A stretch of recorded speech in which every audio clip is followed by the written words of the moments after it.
Sekarang masuk surat Al-Masad. Al-Masad itu surah Al-Hab. Al-Hab atau Al-Masad? Baik.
Baik. Tabbat yada abi lahabi wa tab ma aghna anhu maluhu wa ma kasaba sayaslana ranzata lahab amratuhu hammalatal hatab fi jidha hablum min masad. Sekarang kita bahas sebab turunnya ayat dulu. Sebab turunnya surat ini. Bahwasanya surat ini ada sebab turunnya, yaitu pada saat Rasulullah sallallahu alaihi wasallam di awal-awal dia mendapatkan perintah wa anzir ashiratakal aqrabin, berilah peringatan kepada kerabat-kerabat dekatmu. Artinya ada perintah dakwah jahriyah. Perintah dakwah jahriyah, yaitu untuk terang-terangan dalam berdakwah. Maka Rasulullah SAW mengumpulkan orang-orang Quraisy. Rasulullah naik di atas bukit Sofa, lalu kumpulkan, ya ma'syarul Quraisy, ya bani Adi, ya dikumpulkan seluruh masyarakat Quraisy. Seakan-akan ada hal yang sangat penting. Jadi orang menganggap, oh ini perkara penting nih. Jadi sehingga yang enggak hadir pun wakilin. Itu kayaknya Muhammad tuh ngasih pengumuman tuh ada perlu tuh. Anda enggak bisa hadir, ente lah pergi wakilin ana. Saking mereka menganggap seakan pengumuman ini penting. Oke. Makanya orang pada berkumpul. Ini awal-awal nih, orang belum tahu nih maksudnya nih. Orang mengira ini ada informasi penting, ada perkara yang mungkin membahayakan itu kan, atau yang darurat, atau yang sesuatu yang mungkin membahayakan, sehingga orang menganggap ini perkara penting. Enggak seperti biasanya Rasulullah mengumpulkan orang seperti itu. Naik di atas bukit Sofa, kalau yang pernah haji dan umroh kan ada kita sa'i itu kan dari bukit Sofa. Bukit Sofa itu kan sini bukitnya. Nah, sini Marwah. Kita dari sini, dari bukit Sofa nih, start. Ini ada lampu hijau, ini ada lampu hijau. Turun dari bukit Sofa nih, jalan dari sini ke sini, lari-lari kecil. Ini jalan lagi, begitu sudah. Ini bukit Sofa. Nah, Rasulullah SAW berdiri di atas bukit Sofa ini. Berdiri di atas bukit Sofa ini lalu dia kumpulkan. Karena zaman dulu belum ada mic. Jadi kalau tempatnya tinggi, jadi sehingga suara itu bisa didengar lebih jauh. Oke? Baik. Dikumpulkan. Nah, setelah dikumpulkan, Rasulullah SAW mengatakan, kalau saya mengasih berita kepada kalian bahwasanya di balik bukit ini ada musuh yang akan menyerang, kalian percaya sama saya enggak? Percaya, kata orang Quraisy. Bahkan mereka tidak pernah seumur-umur hidup enggak pernah mendengar Rasulullah SAW berbohong. Jadi makanya kalau Rasulullah ngomong begini, nanti kalau ada musuh dari sebalik bukit itu akan menyerang, kalian percaya enggak? Percaya. Jadi mereka percaya. Setelah itu, jadi Rasulullah SAW meyakinkan dahulu kepada masyarakatnya, kepada kaum Quraisy pada masa itu, bahwasanya dia bukan seorang pendusta. Dan itu diyakinkannya masyarakat itu. Dan masyarakat yakin Rasulullah ini nggak pernah berdusta. Oke, baik. Kemudian setelah itu Rasulullah SAW menyampaikan, Inni nadhirul lakum, sesungguhnya saya diutus memberikan peringatan kepada kalian, min baini yadaykum adzab, min baini yaday adzabun syadid. Saya diutus di tengah kalian mengingatkan kalian akan ada hari kiamat, akan ada namanya hari pembalasan, akan ada namanya azab. Jadi orang kan tadinya sudah mulai respect sama Rasulullah nih, udah mulai percaya seakan-akan beritanya penting, makanya orang pada berkumpul semua gitu kan. Karena nggak seperti biasanya Rasulullah mengumpulkan masih pengumuman seperti itu. Ternyata isi pengumumannya itu adalah, aku adalah yang diutus di tengah-tengah kalian untuk memberikan peringatan bahwasanya akan adanya hari pembalasan, akan adanya azab, akan adanya hari kiamat. Jadi orang yang tadinya respect, orang yang tadinya hormat kepada Rasulullah, orang yang tadinya percaya, tidak ada yang percaya jadinya. Masa ada hari akhirat lagi setelah kematian? Dan berdirilah Abu Lahab. Abu Lahab nih, dia berkata, Tabban laka ya Muhammad, celaka engkau hai Muhammad. Alihada jama'ta, tabban laka sa'irul yawm ya Muhammad, celaka engkau sepanjang hari hai Muhammad. Alihada jama'tana, hanya untuk ini kamu mengumpulkan kami kira tadi apa gitu kan. Beritanya penting, rupanya ini informasinya. Celaka engkau Muhammad. Mana kira penting, rupanya ente ngasih berita-berita yang tidak. Celaka engkau Muhammad sepanjang hari. Didoakan celaka sama pamannya Abu Lahab. Doakan celaka. Maka pamannya ini marah seketika. Makanya dia yada itu dua tangan. Dia menunjuk Rasulullah dengan dua tangan. Celaka engkau Muhammad, alihada jama'tana. Orang Arab kalau ngomong tangannya main biasa itu. Itu kan. Celaka engkau Muhammad, apanya untuk ini engkau mengumpulkan kami? Celaka engkau. Dia dengan dua tangannya dia menunjuk Rasulullah SAW. Bukan, celaka, ini baru satu. Ini dua tangan langsung. Sudah saking besar marahnya tuh. Nah orang Arab kalau dia ngomong biasanya dia tangannya banyak main tuh biasanya. Oke. Jadi Abu Lahab karena posisinya tinggi, Abu Lahab di bawah, celaka engkau Muhammad, alihada jama'tana. Kira-kira itu actionnya. Kira-kira. Oke. Intinya dengan tangannya, yada, kedua tangan. Oke, celaka engkau. Dia Abu Lahab ini mendoakan Rasulullah celaka. Sebab apa? Sebab mengingatkan akan tauhid, mengingatkan kaum musyrikin akan adanya hari kiamat. Jadi Abu Jahal dan orang-orang kafir Quraisy tidak percaya, makanya mereka marah. Terutama Abu Lahab yang marah ini. Marah besar dia kepada keponakannya.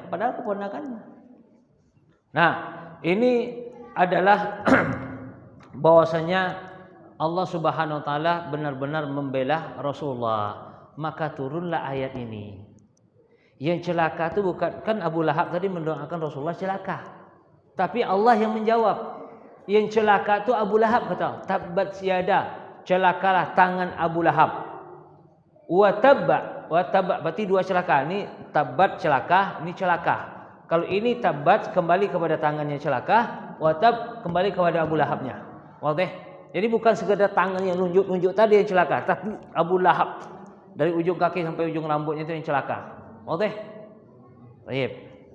Maka ini adalah bentuk pembelaan Allah kepada Rasulullah SAW dan bentuk penghormatan Allah kepada Rasulullah SAW. Banyak sekali penghormatan yang Allah berikan kepada Rasulullah, kemuliaan yang Allah berikan kepada Nabi Muhammad SAW. Contoh. Rasulullah SAW memanggil Nabi Adam, Nabi Ibrahim, Nabi Nuh, Nabi Musa, Nabi Isa dan nabi-nabi yang lain dengan menyebut nama. Ya Adam. Perhatikan tuh. Ya Adam.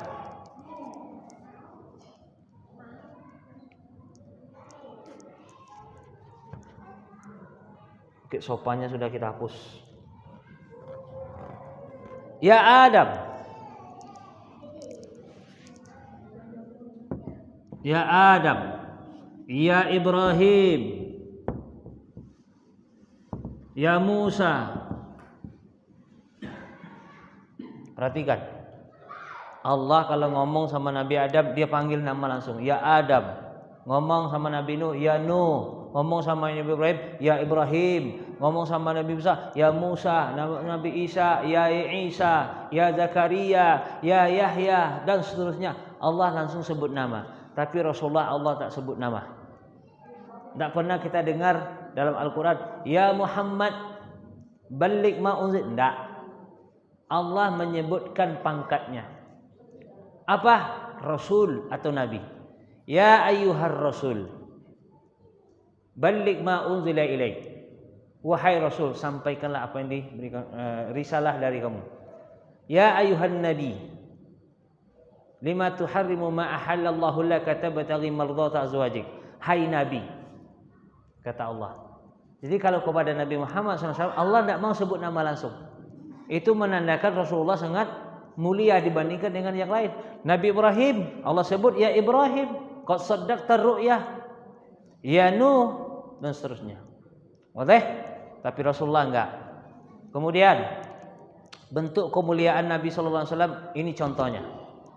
Kalau nabi lain seperti Nabi Nuh, Nabi Hud, Nabi Saleh, Nabi Syuaib dan nabi-nabi yang lain, saat kaumnya mengatakan sesat, contoh Nabi Nuh, inna lanaraka fi dhalalin mubin, kata kaumnya, hai Nuh, engkau adalah orang yang sesat. Siapa yang menjawab? Nabi Nuh, ya qaumi laisa bi dhalalah, hai kaumku, aku bukan orang yang sesat. Nabi Hud dikatakan orang yang bodoh. Nabi Hud menjawab, ya qaumi laisa bi safaha, aku bukan orang bodoh. Tapi Nabi Muhammad SAW saat dikatakan celaka, bukan Rasul yang menjawab, tapi Allah langsung yang menjawab. Wadih wala la? Wadih wala la? Wadih? Wadih? Baik. Bentuk kemuliaan yang lain. Allah Subhanahu wa taala tidak pernah bersumpah atas kenabian atau kerasulan Nabi Ibrahim, kerasulan Nabi Musa, kerasulan Nabi Isa. Allah enggak pernah bersumpah. Nabi Ibrahim Rasul ulul azmi, Nabi Musa Rasul ulul azmi, Nabi Isa Rasul ulul azmi, Nabi Nuh Rasul dan ulul azmi. Tapi Allah tidak pernah bersumpah bahwasanya Nabi Nuh itu Rasul, bahwasanya Nabi Ibrahim itu Rasul. Enggak ada Allah bersumpah. Tapi Rasulullah Allah bersumpah, Yasin wal Qur'anil Hakim innaka laminal mursalin. Yasin wal Quran, demi Al-Quran yang bijaksana ini, sesungguhnya engkau benar-benar Rasul. Jadi Allah bersumpah bahwasanya Nabi Muhammad SAW benar-benar Rasul. Wadih? Catat tuh kelebihan tuh. Enggak ada dalam buku tuh. Payah dapat tuh. Baik kok. Ya, assalamualaikum.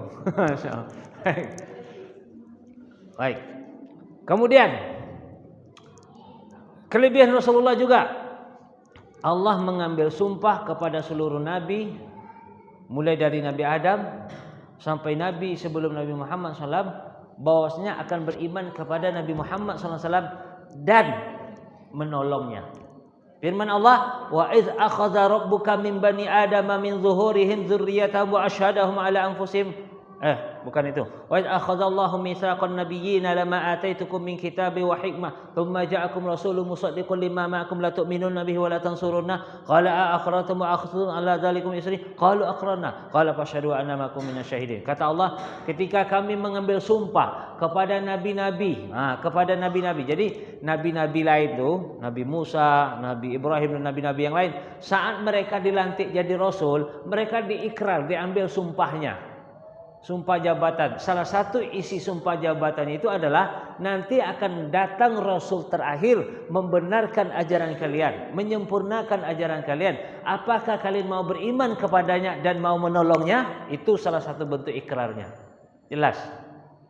Wadih? Wadih atau la? Wadih? Wadih? Wadih? Wadih? Wadih lah tak? Hah?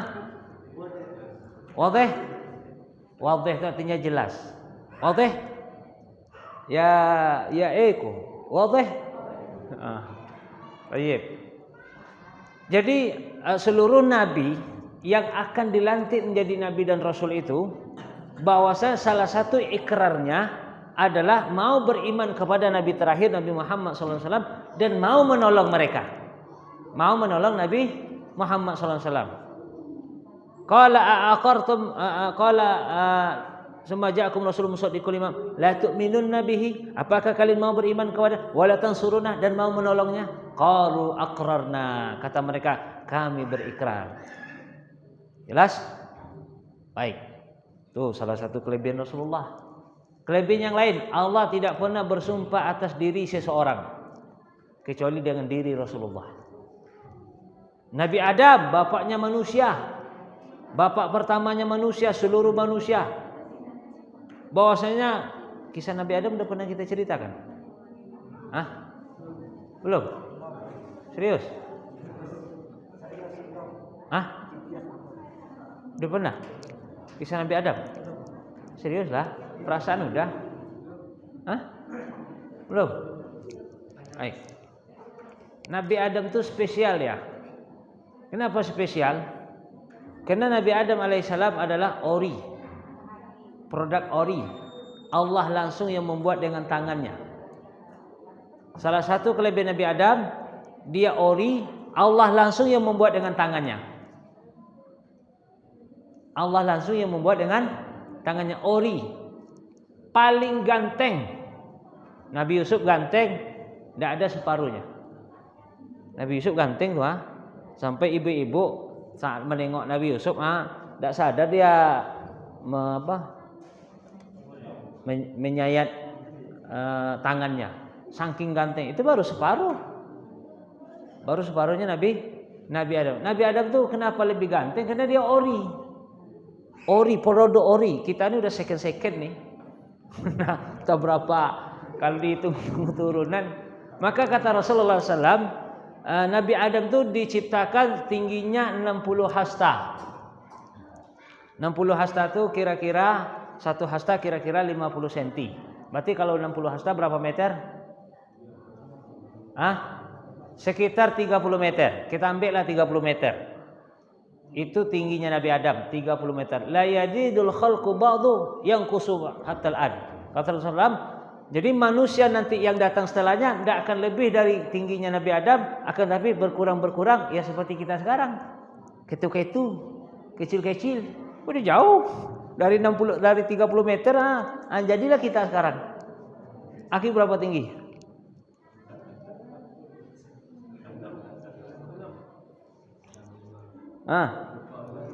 Yang jelas Nabi Adam yang pertama, nama orang sekarang ada yang Adam kan? Nama orang sekarang ada yang Adam Smith, apa lagi? Ya, artinya Adam yang ori dengan Adam yang second itu udah jauh beda, kualitasnya udah beda. Manusia paling ganteng, paling tampan, tinggi, besar itu kan. Kalau dinosaurus umpamanya tinggi berapa meter tuh? Ya paling segini Nabi Adam mungkin, atau mungkin segini Nabi Adam, ya sesuai lah. Karena tinggi dia 60 meter kan. Oke. Nabi Adam itu spesial. Intinya ini kisah Nabi Adam nih ya. Anda biasanya kalau kisah Nabi Adam ini 2 pertemuan nih. Enggak bisa 1 pertemuan. 2 pertemuan paling tidak kisah Nabi Adam. Tapi kita fokus di sini dulu. Oke, ini Anda menggambarkan artinya Nabi Adam manusia yang ori pertama yang spesial yang Allah ciptakan dengan tangannya sendiri. Jadi ada yang beberapa yang Allah ciptakan langsung dengan tangannya sendiri.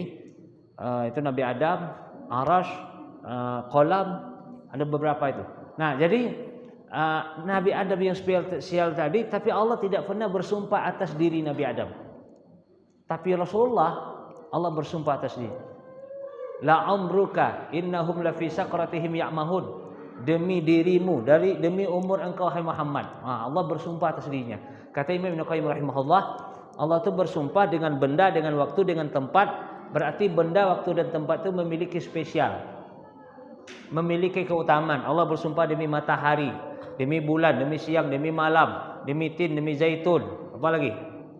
demi pagi, subuh, kemudian waktu duha, negeri yang aman dari Mekah.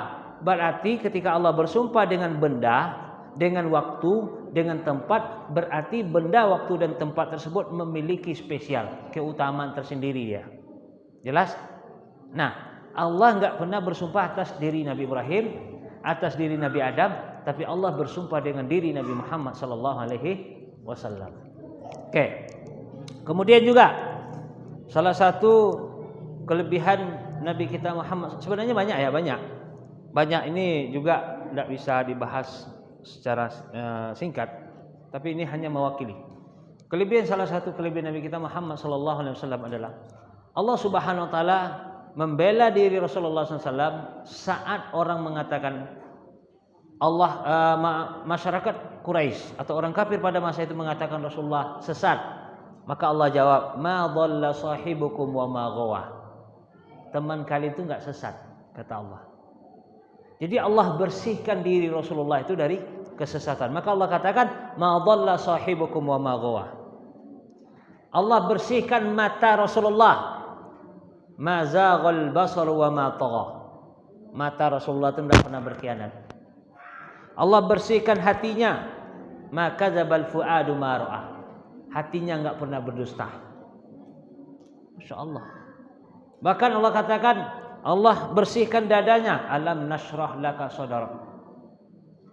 Allah bersihkan dari beban-beban. Wa wada'na anka wizrak allazi anqadha dhahrak. Wa rafa'na laka zikrak. Kami tinggikan sebutanmu. Jadi yang Rasulullah ini ditinggikan sebutan. Jadi kalau ada orang mengarang buku, siapa nama pengarang buku 100 orang yang berpengaruh di dunia ini? Anda lupa namanya. Tapi ada buku isinya 100 orang yang berpengaruh di dunia. Dan diletakkan nomor 1 itu Rasulullah.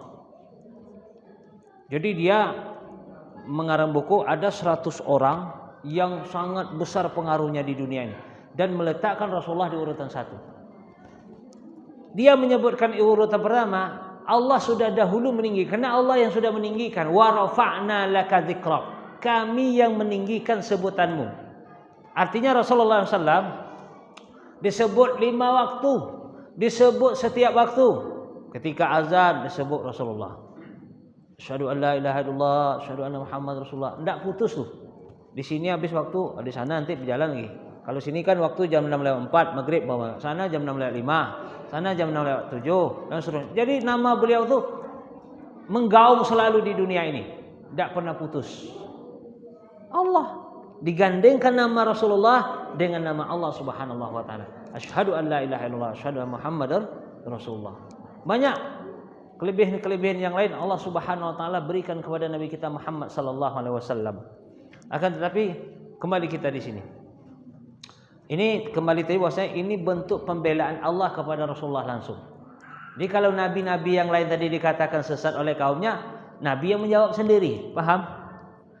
Nabi Hud dikatakan bodoh, Nabi Hud yang menjawab, saya bukan bodoh. Oke, Nabi Nuh dikatakan sesat, dia menjawab, saya bukan orang sesat. Tapi Rasulullah dikatakan sesat, Allah yang menjawab, ma dhalla sahibukum wa ma ghawa. Dikatakan tukang syair, wa ma huwa biqauli syair. Dikatakan dukun, wa ma huwa biqauli kahin. Allah langsung yang membela. Wadih? Itu spesial berarti. Berarti dekingan Rasulullah ini Allah langsung. Maka kata Allah, inna kafainakal mustahzi'in. Kami cukupkan hai Muhammad orang-orang yang menghinamu, merendahkanmu. Artinya kalau ada orang menghina, mencemooh, mencaci maki, merendahkan Rasulullah, tunggulah saatnya. Nanti dia akan lebih hina dari itu. Karena Allah mengatakan, ini makanya ancaman ini dalam surat, kalau enggak salah surah Al-Hijr, surah apa itu? Surah Hijr ya. Inna kafainakal mustahzi'in. Kami cukupkan bagi engkau Muhammad orang-orang yang menghinamu, yang mengejekmu, yang mengolok-olokmu, merendahkanmu, menghinamu. Kami yang akan membalas. Engkau tidak usah khawatir. Ya buktinya ini Abu Lahab. Ini contoh. Abu Lahab mengatakan Rasulullah celaka. Ternyata langsung turun ayat yang celaka itu bukan Rasulullah, tapi Abu Lahab. Wadih? Maka hati-hati. Yang nanti mengatakan, ada orang mengatakan Rasulullah itu lelaki pemuas nafsu sehingga istrinya banyak. macam-macam. Rasulullah itu dikatakan kena penyakit ayan saat kena menerima wahyu kan dia menggigil. Ada tuh orang-orang kafir yang benar benci kepada Rasulullah mengatakan Rasulullah kena penyakit ayan wal-iyazbillah. Maka hati-hati orang-orang yang mengejek, mengolok-olok Rasulullah, membuat karikatur atau patung atau mungkin gambar yang mungkin bentuknya mencemehkan Rasulullah SAW. Tunggu saja saatnya. Ini bukti bagi kita, jangan sekali-kali mengejek, mengolok-olok, menghina Nabi SAW. Ini bukti ayat ini. Bahkan ulama menyebutkan ini adalah mukjizat. Ayat ini adalah mukjizat. Apa mukjizatnya? Allah mengatakan bahwasanya Abu Lahab itu masuk neraka. Perhatikan di sini. Allah mengatakan Abu Lahab masuk neraka. Dikata Allah, sayasla naran, dia akan masuk neraka. Perhatikan. Allah mengatakan Abu Lahab masuk neraka. Padahal ini di awal-awal dakwah Rasulullah. Abu Lahab ini masih ada hidup setelah turun ayat ini sekitar 12 tahun. Nyambung gak ini? Nyambung gak? Sekarang gini, umpama gini. Anda ceramah sekarang. Oke, datang Abu Lahab. Celaka engkau. Maka turun ayat, yang celaka adalah engkau kata Allah. Dan kamu akan masuk neraka kata Allah. Sayasnaron zat lahab. Kamu akan masuk neraka kata Allah. Perhatikan. Makanya jadi 12 tahun kemudian barulah Abu Lahab itu mati. Maknanya Allah sudah mengatakan Abu Lahab ini sudah belum mati, dia lagi sudah Allah katakan penghuni neraka. Artinya dari selama 12 tahun itu dia tidak masuk Islam. Bahkan pura-pura masuk Islam pun nggak pernah. Paham nggak? Kalau sempat dia umpamakan anak Islam lah, berarti ayat ini bohong. Kan gitu? Nyambung nggak ini? Nyambung? Pak, nyambung Pak? Nah, kalau nggak nyambung jangan dipaksakan. Iya. Jangan dipaksakan kalau tidak nyambung. Oke. Kalau sempat umpamanya Abu Lahab masuk Islam, berarti ayat ini salah. Hilanglah mukjizat Al-Quran. Berarti ada kesalahan. Ya kan, sempat umpamanya kan banyak tuh seperti Abu Sufyan, gembong-gembong Quraisy dulu kan, Abu Sufyan, Khalid bin Walid dulunya sebelum dia masuk Islam kan gembong-gembong penjahat-penjahat Quraisy dulu ya, sebelum dia masuk Islam. Tapi ternyata di tengah perjalanan masuk Islam mereka. Berarti kalau sempat umpamanya yang celaka adalah Abu Sufyan, ternyata Abu Sufyan masuk Islam, bahkan membela kaum muslimin termasuk pasukan perang yang kuat, berarti ayat ini tidak benar. Jelas? Nah, tapi ketika menyebutkan Abu Lahab masuk neraka, padahal 12 tahun kemudian baru Abu Lahab mati, berarti ayat ini benar. Makanya Abu Lahab bisa saja nanti suatu saat dia umpamanya pura-pura masuk Islam kan, untuk mengatakan bahwasanya Al-Quran ini enggak benar, bahwasanya saya akan masuk, saya sudah masuk Islam. Kan gitu. Oke. Baik. Itu sebab turunnya ayat. Kemudian siapa Abu Lahab? Abu Lahab itu nama aslinya Abdul Uzza.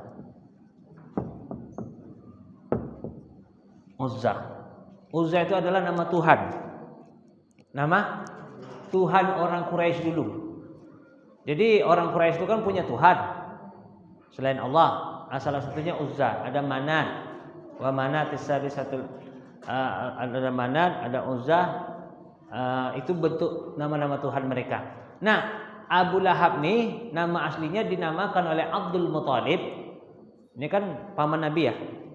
Kan paman Nabi itu yang ketika Rasulullah dakwah itu kan ada 4 ya. Siapa aja? Hamzah. Terus?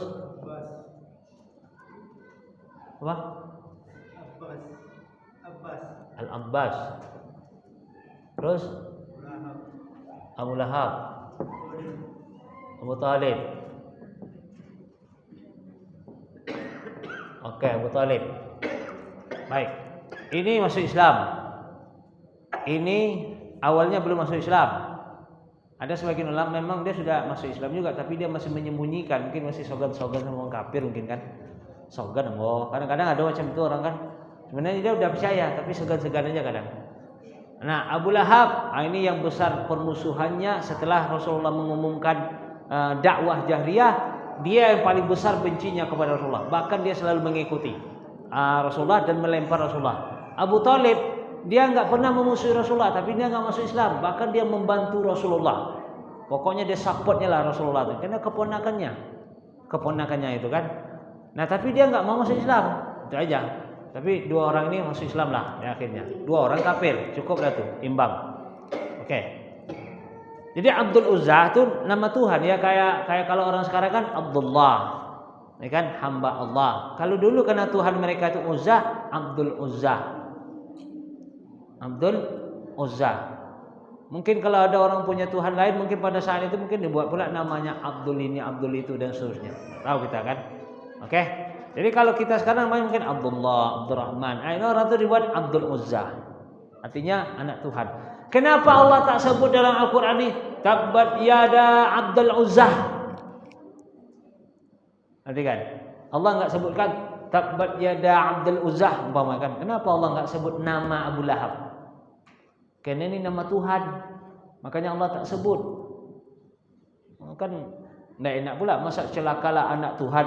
Kan tak sedap bunyi bahasanya itu. Abdul Uzza ini kan hamba kan? Celakalah hamba Tuhan Uzza. Tapi kan bahasanya kurang apa? Itulah Al-Qur'an dia memilih bahasanya. Tabbat yada Abi Lahab. Nah, kenapa dia disebut Abu Lahab? Lahab itu kalau secara bahasa artinya adalah api yang menyala-nyala. Api yang menyala. Bahkan sudah jadi bahasa Indonesia. Api melahap rumah fulan. Dari bahasa Arab tuh. Kalau kita tahu dari bahasa Arab rupanya. Habis umat dilahap api. Enak. Lahap itu. Wadah. Jadi lahap itu sebenarnya asli dari bahasa Arab tuh. Api melahap rumah, habis rumah itu dilahap api tadi, si jago merah. Lahap. Oke? Itu secara bahasa. Kenapa? Karena dia akan dibakar oleh Allah dia nih. Saya selana zatalab, karena dia akan digiring ke dalam api neraka yang menyala-nyala. Oke. Kenapa juga disebut Abu Lahab? Abu Lahab karena Abu Lahab ini dia orangnya ganteng. Ganteng sebenarnya, tapi dia kafir sayangnya. Dia mukanya bersih, tidak ada jerawat. Itu kan, apalagi bisul, kan? Jadi putih bersih sampai ada kemerah-merahan di pipinya. Kan kalau orang biasanya yang terlalu putih kadang-kadang ada merah-merah dikit pipi kan. Abu Lahab tuh dia ganteng, beda dengan Abu Jahal. Abu Jahal tuh agak kurus dia, tapi dia bukan dari suku Quraisy, dia bukan dari dari Abdul Muthalib, bukan. Beda lagi beda dia sukunya. Nah jadi Lahab itu artinya berkilau-kilau, artinya lelaki yang tampan, yang ganteng gitu, yang mukanya berkilau-kilau gitu. Oke? Nah, itu dia disebut Abu Lahab. Udah masuk Isa? Berapa menit? 2 menit itu berharga tuh. Oke. Jangan sia-siakan. Tabbat yada Abi Lahab wa tab. Oke, kita mulai masuk kepada penjelasan. Tabbat yada. Celakalah. Tabbat ini pakai tak tanis itu menunjukkan kepada muannas, yaitu kepada yadun, tangan. Celakalah kedua tangan Abu Lahab.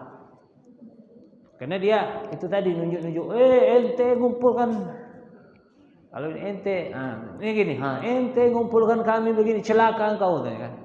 Nah, yang celaka kata Allah kedua tangan Abu Lahab, karena dia mengisyaratkan dua tangannya. Kemudian Abu Lahab watabba, berarti bukan saja tangan yang celaka, tapi Abu Lahabnya juga celaka. Oke? Baik. Kemudian ma aghna anhu maluhu wa ma kasaba. Ma aghna artinya anhu maluhu, harta Abu Lahab. Abu Lahab ini orang kaya memang. Dia orang kaya aslinya. Makanya dia pada saat perang Badar kan kisah perang Badar itu kan bahwasanya orang Quraisy ya kira-kira gini. Ini Madinah, ini Mekah, ini Syam daerah sini. Syam. Daerah-daerah di atas. Jadi orang Mekah nih kalau mau berdagang ke daerah Syam dia melewati kota Madinah dulu. Lewat kota Madinah dulu. Ya kan? Oke. Nah, orang-orang Mekah pada saat itu kalau dalam kisah perang Badar, awal kisah perang Badar bahwasanya rombongan ini dipimpin oleh Abu Sufyan. Jadi orang banyak nitip dagang sama Abu Sufyan. Jadi Abu Sufyan yang berdagang di Syam. Jadi keuntungan nanti entah bagi hasil apa tak tahu lah gitu kan. Yang penting orang banyak nitip barang sama Abu Sufyan. Maka mereka itu ada sekitar 40 orang. Sekitar 40 orang. Jadi dari Mekah nih pergi di sini berdagang, mau pulang itu kan banyak barang habis. Oh itu katakanlah barang habis, tentu dia membawa itu 100 1000 ekor onta atau 100 ekor onta, 1000 ekor onta, antara itulah lupa. Kemudian 50.000 dinar. Banyaklah. Kalau duit kita dinar itu kan emas itu. Itu berapa miliar? Intinya banyak. Emas banyak hasil perdagangannya. Maka Rasulullah di Madinah mengumpulkan kaum Muhajirin dan kaum Ansar. Kita Abu Sufyan tuh baru pulang tuh dari Syam, membawa harta yang banyak. Mari kita rampas. Nah, ada orang orientalis atau orang yang menanamkan syubhat, Muhammad itu perampas. Enggak. Mereka kenapa? Karena mereka di Mekah itu diusir. Paham? Kaum Muhajirin diusir dari Mekah. Rumah mereka tinggal, kebun mereka tinggal, harta mereka tinggal dirampas oleh orang Quraisy. Maka Rasulullah SAW ingin mengajak kaum muslimin untuk mengambil kembali hartanya. Wahab, paham? Jadi boleh, enggak masalah. Jadi bukan berarti Rasulullah merampas harta dagang ini bawa oleh Abu Sufyan, ingin mengambil hak mereka. Ayo kita berangkat. Itu cerita perang Badar itu begitu awalnya. Lalu Rasulullah SAW mengumpulkan sahabat, akhirnya berangkatlah mereka sejumlah sekitar 300 belasan orang. 300 belasan orang. Udah azan, waktu masuk. Azan loh.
Baik.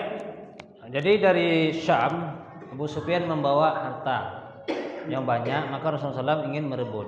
Jadi jumlah mereka itu sedikit. Orangnya 40 orang awalnya. Rasulullah mengumpulkan sahabat pada saat itu. Jadi dan sahabat banyak yang enggak ikut perang Badar. Kenapa? Rasulullah mengira jumlah mereka cuma 40 awalnya, sekitar segitu kan. Jadi mereka enggak perlu banyak, sekitar 300 belasan orang saja. Ada yang mau ikut, enggak usah Rasulullah, Anda pulang dulu ya Rasulullah, mau ngambil onta, ngambil kuda, enggak usah, yang ada sekarang aja. Pokoknya yang siap sekarang, ayo berangkat. Jadi yang kalau mau ngambil dulu kan Madinah itu kan agak luas tuh ya. Katakanlah di sini ada yang di kilo 11 umpamanya rumahnya, ya Rasulullah anak ke kilo 11 dulu nyemput ngambil onta dulu atau ngambil kuda, mau ngambil senjata. Enggak usah. Yang siap sekarang aja berangkat. Ternyata rencana Rasulullah itu ingin mengambil harta tersebut. Ya sebenarnya ingin mengambil hak mereka yang sudah dirampas oleh orang Quraisy. Oke? Paham ya? Ini saya salah paham nih. Karena orang menganggap Rasulullah sebagai orang perampas. Tidak. Ini kondisi perang dan ini penentu. Baik. Ternyata Abu Sufyan ini memiliki intelijen dia. Memiliki intelijen dan dilaporkanlah kepada Abu Sufyan bahwasanya Muhammad dan pasukannya dia ingin menyerang kita, ingin merampas kita. Akhirnya Abu Sufyan karena dapat laporan dari intelijennya bahwasanya Rasulullah pun tahu bahwasanya Abu Sufyan pulang dari Syam ini berdasarkan dari intelijen juga. Jadi Rasulullah juga memiliki intelijen yang disebar kemana-mana, dan itu perlu memang dalam bernegara itu perlu intelijen. Dan Rasulullah banyak memiliki. Salah satunya Ali radhiyallahu anhu, dia diutus juga sebagai intelijen ke daerah ini, dia banyak diutus. Makanya Rasulullah tahu Abu Sufyan pulang dari Syam itu membawa harta banyak itu berdasarkan laporan intelijennya. Oke? Nah, ternyata Abu Sufyan juga memiliki intelijen. Nah, ternyata Abu Sufyan kena dapat laporan dari intelijennya, dia melaporkan kepada Quraisy bahwasanya Muhammad akan menyerang kita. Maka orang-orang Quraisy dengan membawa perlengkapan yang begitu banyak untuk menyerang, bersatu dengan kelompok yang di jalan ini bertemu, ya, berangkat ke sini membawa pasukan sejumlah sekitar 1.300 orang. Sementara jumlah umat Islam sebenarnya 300 belasan orang. Yang mengatakan 315, mengatakan 317, pokoknya 300 belasan orang saja jumlah kaum muslimin. Sementara kaum kafir Quraisy yang tadinya sedikit, ternyata laporan intelijen Abu Sufyan Rasulullah akan menyerang, dia melaporkan kepada di Mekah pada saat itu kepada orang Quraisy mereka bahwa Muhammad akan menyerang kita. Maka orang Mekah ini pun mengirim pasukan ke sini di Badar untuk perang Badar, memerang. Nah, terjadilah perang. Nah, artinya di situ kita tidak fokus kepada peperangan Badar.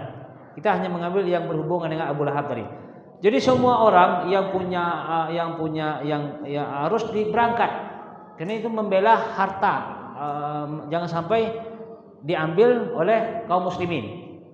Akhirnya Abu Lahab ini karena dia orang kaya, dia kan istilahnya tuh kamu harus ikut. Abu Lahab karena dia orang kaya dan ada orang berhutang sama dia, udahlah ente yang berangkat menggantikan anak, hutang ente lunas. Itu paham? Mungkin tadi dia takut apa enggak tahu juga tuh. Tapi intinya udahlah ente pergi, ente punya hutang sama anak, ente pergi, hutangnya lunas. Abu Lahab memang kaya dia, kaya. Makanya Allah katakan ma'agna anhu maluhu. Harta kekayaan Abu Lahab itu sama sekali tidak bermanfaat, tidak bisa menyelamatkan Abu Lahab. Dari apa? Dari siksaan neraka. Jadi harta yang kita miliki, kebun yang kita miliki, kendaraan yang kita miliki, rumah yang kita miliki, ada investasi yang di bank, di mana semuanya yang kita investasi, semuanya kata Allah ma'aguna, tak bermanfaat kecuali yang benar-benar digunakan untuk jalan Allah, enggak bermanfaat. Ya buktinya di neraka kata Allah enggak bermanfaat. Di dunia Abu Lahab ini matinya sangat menjijikkan. Kenapa? Dia kena penyakit menular. Abu Lahab ini mati kena penyakit menular ya. Jadi orang yang tadi menghargai dia, siapa yang mau penyakit menular nih? Kita aja kena COVID diisolasi sendiri di kamar, istri pun enggak boleh bergabung kan? Apalagi zaman dulu penyakit menular itu ya dibuang gitu saja, pakai kayu orang ngapakanya. Ya orang takut tertular kan? Maka Abu Lahab tuh sangat menyedihkan. Ya artinya harta dia yang banyak kena penyakit menular aja enggak bermanfaat lagi. Kan ada kemarin kisah musim Covid itu kan orang kaya di mana itu dia, tak tahu anda lihat berita itu. Memiliki harta yang banyak, mati kena Covid. Kemana hartanya? Tak ada dibawa. Menyelamatkan dia dari penyakit Covid dia nggak bisa. Ya kan? Bahkan kemarin yang berita, tapi Allah alam benar atau tidak. Yang spesialis paru-paru pun kena Covid. Dia spesialis paru-paru. Ada juga yang gugur kan? Allah alam benar atau tidak. Yang jelas artinya harta kekayaan itu di dunia ini saja nggak bisa menyelamatkan kita kalau Allah tuh ingin berbuat. Umpamanya, contoh Abu Lahab nih. Allah membuat Abu Lahab tuh kena penyakit menular. Harta yang kaya ini tidak bermanfaat lagi. Ada orang berobat tuh banyak. Coba lihat artis-artis. Kurang apa mereka duit? Berobatnya aja di Singapura. Yang terkenal di Asia ini kan berobat. Cuma ngantarkan nyawa aja di sana. Balik sini tinggal mayat. Duit banyak di mana? Manfaat. Tak bermanfaat. Benar enggak? Banyak itu. Kita lihat orang-orang kaya yang hartanya banyak, jangankan di akhirat nanti, ini di dunia ini saja nampak kita enggak bermanfaatnya. Kalau Allah sudah berbuat, tidak ada yang bisa bermanfaat bagi mereka. Sakit, kadang ada yang berobat sampai puluhan bahkan ratusan juta. Bahkan ada orang berobat ratusan, bahkan kalau orang kena jantung tersumbat, masang cincin aja itu sampai ratusan juta kan. Tengok, ma'agna ma'anhu maluhu, harta itu tidak bermanfaat sebenarnya, kecuali kata Allah ya digunakan di jalan Allah tadi, itulah yang bermanfaat. Kalau selagi tidak digunakan jalan Allah, ada manfaat, itulah tadi tidak bermanfaat. Ada berobat ke Singapura, berobat ke mana, ke Jerman, kemana itu, rupanya mati juga. Ya kan? Mati juga. Ya itulah tadi. Itu di dunia dan apa? Apalagi di akhirat. Nah, Abu Lahab hartanya tidak bermanfaat, membela dia baik di dunia dari penyakit buruk tadi tidak bisa. Ya bisa aja umpamakan, nih baik anda bayar nanti 100 juta, tapi dengan syarat saya harus sembuh. Tidak bisa ya, akhi. Enggak bisa. 1 miliar pun kalau Allah sudah mentakdirkan mati sebab sakit itu ya udah. Tidak ada kisah. Oke? Wa ma kasab artinya apa yang diusahakannya. Apa yang diusahakan artinya usaha-usaha dia yang dia miliki itu enggak bermanfaat. Apa usaha? Kalau kita lihat, coba baca surat Al-Haqqah. Coba buka surat Al-Haqqah, akhi, pakai HP. Coba yang punya HP. Yang punya HP pakai terjemahan, langsung cepat gerakannya. Cepat. Oh enggak, jangan punya HP. Coba Pak Eko ada jumpa surat Al-Haqqah yang ada terjemahannya. Quran akhi, satu akhi. Enggak usah, anda ada Quran, lupa. Sorry. Anda bawa Quran. Al-Haqqah. Ya, siapa? Bapak Eko ada jumpa? Surah Al-Haqqah, juz 29. Juz 29. Ayatnya. Wa amma man utiya kitabahu bishimalihi fayaqul ya laitani lam uta kitabiya. Ayat berapa itu? Lupa nah. Walam adri ma hisabiya.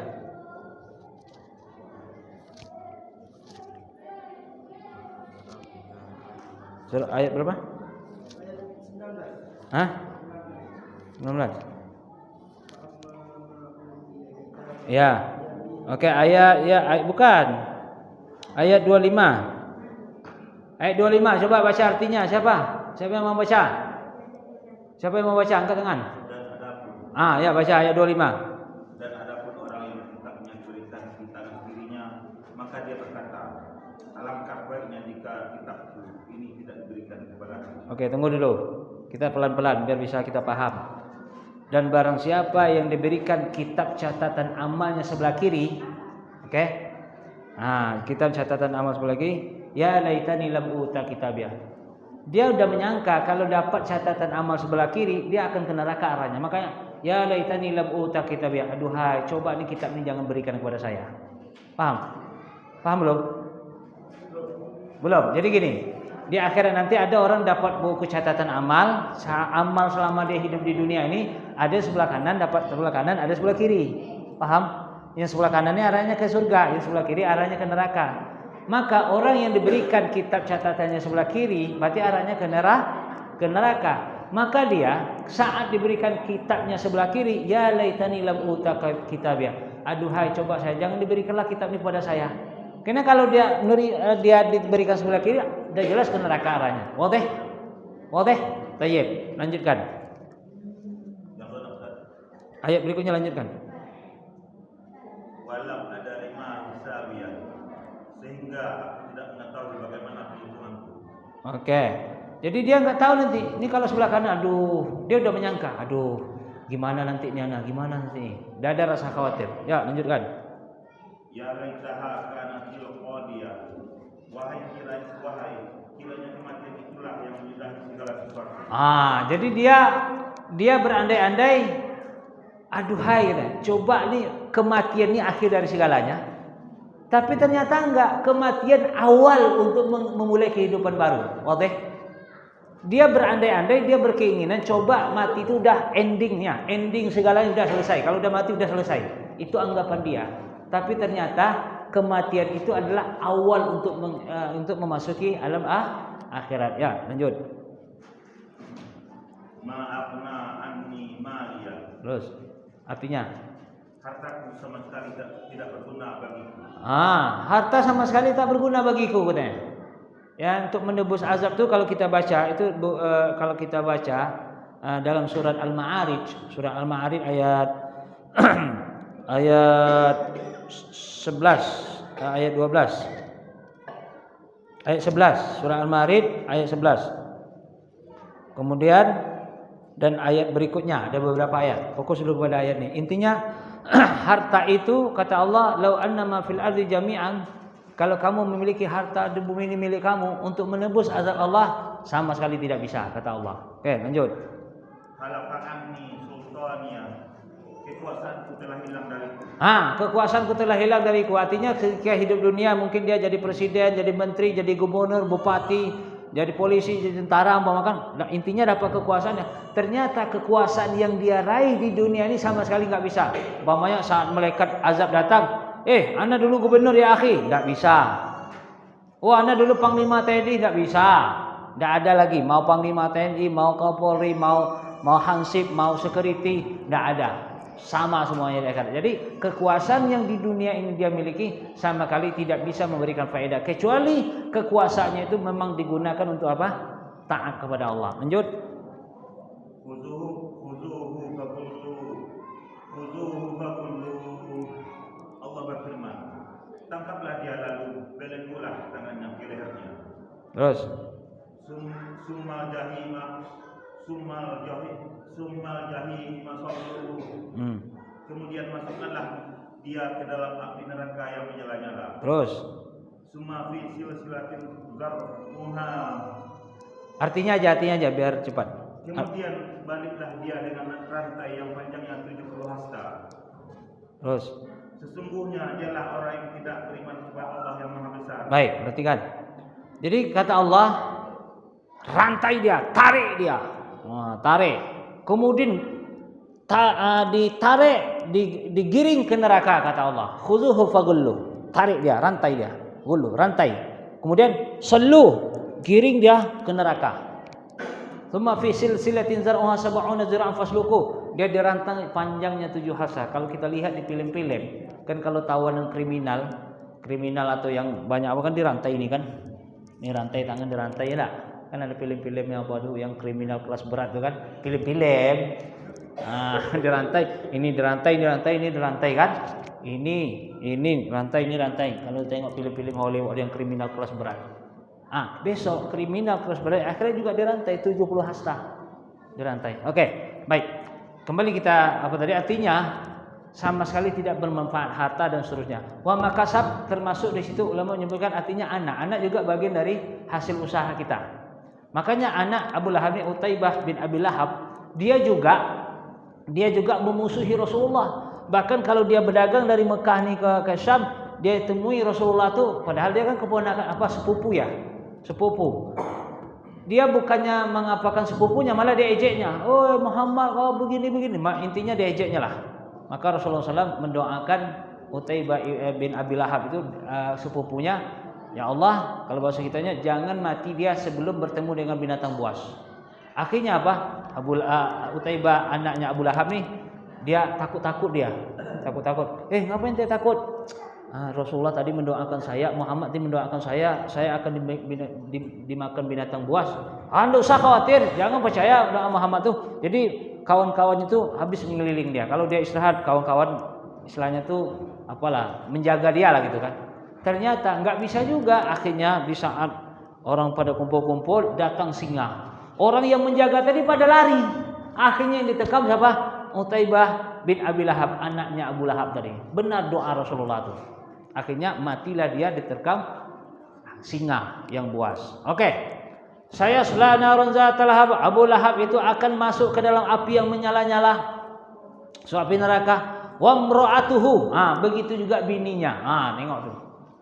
Hati-hati, yang laki bini asik mengejek dakwah saja hati-hati. Laki bini masuk neraka nanti. Kadang-kadang inilah kita mau contoh yang mana? Kalau contoh laki bini masuk surga, Rasulullah. Kalau contoh lakinya masuk surga, bininya masuk neraka, Nabi Nuh, Nabi Lut. Kalau bininya masuk surga, lakinya masuk neraka, Fir'aun. Kalau laki bini masuk neraka, inilah Abu Lahab. Pilih mana? Gitu. Hati-hati. Wa muratuhu, bininya juga dimasukkan ke neraka. Hammalatal hatab, karena bini ini namanya Ummu Jamil. Ummu Jamil. Jamil itu kalau bahasa Arabnya elok. Kalau Abu Lahab tadi ganteng kan? Bininya Jamil. Elok. Padahal bibinya Rasulullah tuh. Tapi dia juga memang preman juga ibu nih. Ibu yang satu nih. Ibu yang satu ini preman juga. Maka dia hammalatul hatab, dia membawa kayu bakar. Nah, ulama mengatakan apa yang dimaksud dengan membawa kayu bakar? Ada mengatakan dia tukang kompor. Tukang kompor untuk menghalang-halangi dakwah Rasulullah. Emak-emak biasalah. Emak-emak kadang-kadang ini. Jadi kalau ada emak-emak tukang kompor sekarang hati-hati. Ya, ini bisa saja jalur-jalur keturunan ini entah apa enggak tahulah. Hati-hati. Yang penting jangan jadi emak-emak pengikutnya Ummu Jamil, bininya Abu Lahab. Jadi makna hammalatul hatab, membawa kayu bakar. Sebagian ulama tafsir mengatakan orang yang suka ngomporin. Ini kan api kan, kayu bakar maksudnya api. Kompor, biasalah kompor ini. Ente tukang kompor ya. Kalau ketemu dengan angin tambah besar dah. Oh iya ya. Tapi tukang kompornya Ummu Jamil. Mungkin angin-anginnya banyak. Itulah kerja dia. Ada juga mengartikan hammalatul hatab, memang dia memang disengaja dicarinya kayu yang berduri-duri. Entah apa gitu kan, pokoknya kayu berduri-duri. Kemudian di mana jalan Rasulullah ditaruh situ. Paham? Jadi sengaja Rasulullah tuh dihalangi, pokoknya jangan sampai Rasulullah lewat. Makanya disengaja dia cari kayu-kayu yang berduri. Rasulullah lewat sini, dia letakkan situ. Itulah kojau Ummu Jamil tadi. Dia sudahlah provokator orang, dia pula lah otaknya. Ada juga mengartikan hammalatul hatab artinya adalah membawa kayu bakar, artinya di akhirat nanti dia juga ikut membakar suami. Dia juga masuk api tapi dia juga membakar suaminya. Ini kan lebih siksaan yang sangat mendalam bagi Abu Lahab. Bini sendiri membakar kita, apa enggak tersiksa macam tuh? Ya kan? Kita di dunia aja kalau ada bini kadang-kadang ngomel-ngomelin kita depan orang tersiksa sekali. Ya kan? Tersiksa sekali. Apalagi ini bini yang bakar dia. Itu dia mengatakan maknanya adalah seperti itu dia. Jadi Ummu Jamil atau istrinya Abu Lahab ini ikut dia tukang kompor. Tukang kompor emak-emak. Jadi yang memusuhi Rasulullah itu bukan bapak-bapak, emak-emak juga ada. Sama juga memusuhi dakwah-dakwah kan ada juga emak-emak. Karena anda juga pernah menemukan itu. Emak-emak ikut-ikutan juga dia, padahal tidak tahu apa-apa tuh. Itulah kadang emak-emaknya. Nak dilawan kadang emak-emak pula kan. Itulah kadang serba salah jadi lawan emak-emak nih. Kalau menang kita enggak bisa dikatakan hebat. Anda menang tadi lewat 5 orang emak-emak, enggak bisa dikatakan hebat. Lawan emak-emak. Kalau kalah lebih terhina lagi. Ente masa kalah sama emak-emak? Makanya memang serba sulit jadinya kalau lawan emak-emak nih. Ya artinya ya diam aja lah, ikuti aja lah gitu kan. Oke, fi jidha hablum min masad. Di lehernya itu ada tali, hablun itu tali, min masad. Ada yang mengatakan ini adalah tali yang untuk mengikat kayu bakar tadi. Tali mengikat kayu, kan kalau bawa kayu bakar kan diikat. Kalau awak dulu kan diikat pakai akar. Kalau zaman kampung-kampung dulu lah, masa belum ada kompor gas dulu, anak kan mengalami juga dulu. Jadi kalau masak-masak tadi Pak, pergi ke hutan cari kayu-kayu mati, diikat bawa balik ke rumah untuk masak. Sekarang aja udah ada gas tuh, bersyukur kita, Masya Allah. Nah, kalau dulu kayu bakar, sekarang kadang kita nggak bersyukur kadang. Oh, gasnya sekarang bunyinya 3 kilo, tapi pas ditengok anda penuh, syukuri aja lah. Mau penuh mau tidak, itu pandai orang itulah yang di hadapan Allah. Dulu kita pakai kayu bakar lagi susah lagi kan. Ya Pak, mengalami nggak dulu? Jadi masak dulu nggak ada yang memang pakai kayu bakar dulu. Masak apa pakai kayu bakar nggak ada. Sekarang udah. Setelah itu muncul kompor minyak tanah, kompor hok kan. Baru muncul kompor gas. Alhamdulillah, Masya Allah ada peningkatan. Baik. Jadi bawa tali dia untuk mengikat kayu bakar tersebut. Kemudian ada juga mengatakan rantainya Ummu Jamil, kan mak-mak kadang biasa pakai perhiasan rantai. Jadi rantainya itu disedekahkannya untuk apa? Menghalang-halangi dakwah Rasul. Jadi orang kafir itu kata Allah suka juga berinfak. Coba baca surah At-Taubah, surah Al-Anfal. Al-Anfal ayat berapa dia? Lupa ayat. Tunggu dulu. Cari dulu. Al-Anfal. Al-Anfal setelah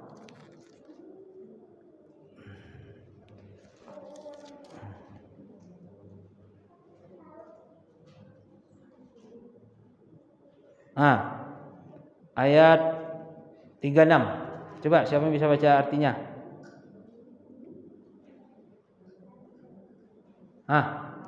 Ya, yang punya HP. Ayat 36 Al-Anfal. Coba. Artinya aja. Sesungguhnya orang-orang yang kafir itu menginfakkan harta mereka untuk menghalang-halangi dari jalan Allah. Mereka akan terus menginfakkan harta itu, kemudian mereka akan menyesal sendiri dan akhirnya mereka akan dikalahkan ke dalam neraka jahanam. Orang-orang kafir itu akan dikumpulkan. Paham Pak? Dengar tadi Pak? Oke. Jadi orang kafir tuh kata Allah mereka infak juga. Orang kafir itu infak juga, tapi tujuannya untuk menghalang-halangi dakwah. Itu pula bedanya. Summa takunu hasratan. Kemudian mereka terugi. Nyesal. Kenapa? Infak mereka itu bukan dasar keikhlasan, ujung-ujungnya rugi. Aduh salam tadi keluar banyak duit begini-gini kan. Tapi kalau orang ikhlas nggak akan rugi dia. Walaupun berapa banyak pun dia keluarkan, nggak akan ada rasa rugi dia. Coba nanti antum umpamakan, katakanlah ini umpama ya, ada turnamen sepak bola, oke? Antum keluarkan biaya, katakanlah beli pemain. Kita akan mau menang nih. Udahlah saya bayar pemain. Coba antum cari pemain, satu orang saya bayar 500. Ada 5 orang, 5 kali 500, 2.500.000, ya kan? Rupanya sekali main kalah. Ada nggak nyesal? Anda tanya, coba. Nyesal nggak? Ada nggak rasa rugi? Rugi ya akhi.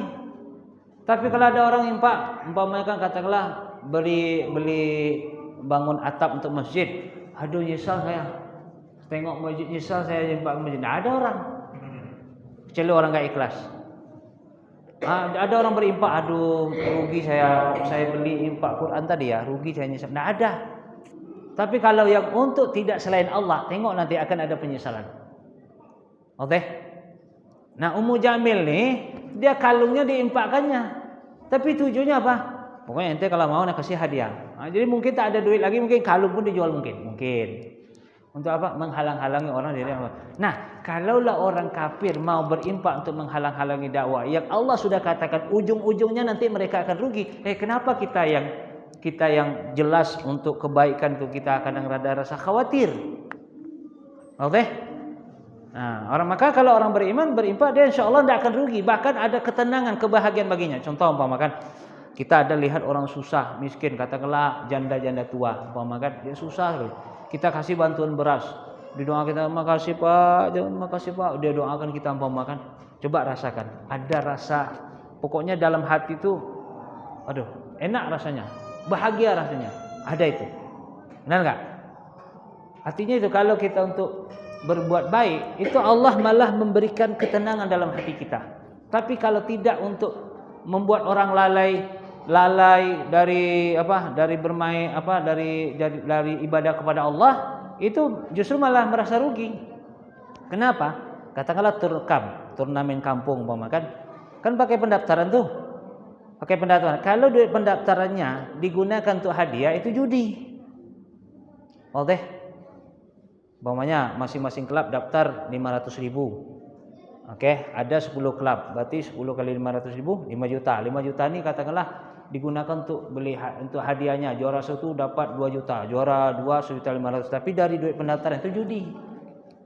Nah, kalau kita berinfak untuk orang berjudi, gimana kira-kira? Akan ada penyesalan nanti. Oke? Baik. Jadi itulah kisah surat Al-Lahab. Maka kita ambil faedah dari kisah ini. Pertama, kita dalam urusan Nabi SAW, ini bagaimana Allah Subhanahu Wa Taala benar-benar membela Rasulullah SAW, dan kita sebagai umatnya tentu harus membela Rasulullah. Karena kata Allah, illa tansuruhu faqad nasarahullah, jika kalian tidak menolong Muhammad itu, maka Allah yang akan menolong nanti. Jika kita enggak menolong, Allah akan tolong. Kita mau tolong atau tidak ada pengaruh, Allah yang akan menolongnya. Yang penting kita sebagai umatnya kita harus menolongnya. Gimana cara menolongnya? Ya, kita hidupkan sunnahnya, kita sebarkan, kita lanjutkan perjuangan beliau dalam berdakwah. Oke. Kemudian juga pelajaran atau faedah yang bisa kita ambil, harta apa yang kita usahakan, kalau kita tidak gunakan di jalan Allah akan ada penyesalan, akhirnya akan ada penyesalan. Dan tidak akan memberikan manfaat bagi kita baik di dunia maupun di akhirat, kecuali apabila itu digunakan di jalan Allah. Kemudian juga kita harus ingatkan juga, ya, sebagai bapak-bapak atau mungkin sebagai kaum muslimin, mengingatkan agar para wanita jangan terjebak kepada provokator-provokator. Kadang-kadang ibu-ibu kan suka ngomporin gitu kan, duduk kumpul-kumpul, ada acara pesta, ngumpul ibu-ibu sambil cuci ikan, kan ngobrolin ini itu dan seterusnya. Kadang tukang kompor lah.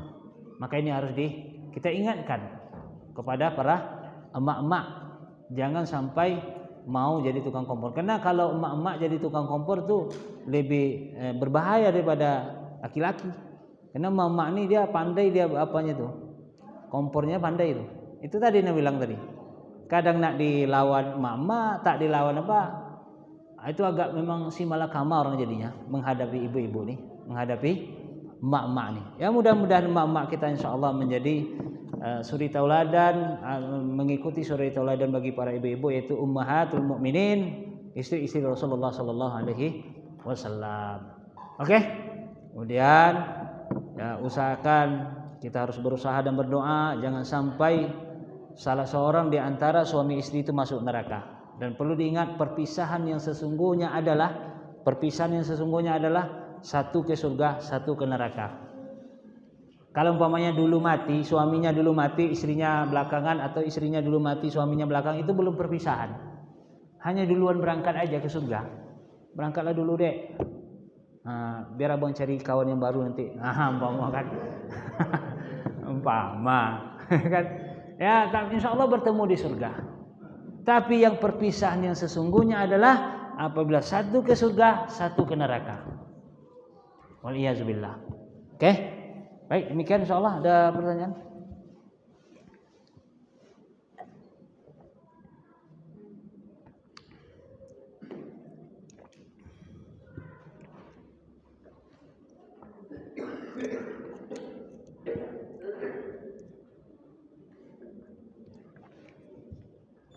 Cukup? Baik. Insyaallah mudah-mudahan bermanfaat. Wallahu a'lam bishawab. Wa akhiru da'wana alhamdulillahirabbil alamin. Assalamualaikum warahmatullahi wabarakatuh.